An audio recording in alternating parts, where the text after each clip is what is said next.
So magandang araw mga kasaka. Andito naman tayo o papunta tayo sa ating munting palayan. So ito pala ang creek na aming pinagkukunan sa aming palayan ng patubig.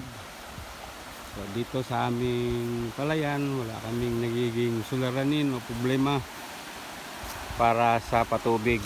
So anytime na mugamit kami meron. So ito po ang klase ng aming source.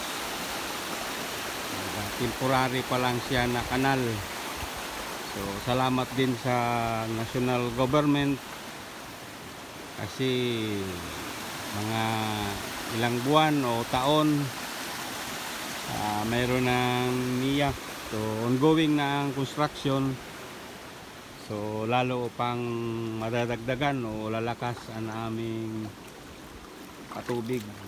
So mas maganda kasi concrete kanal na siya.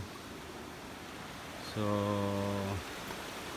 sa ngayon yun lang muna. Magandang araw.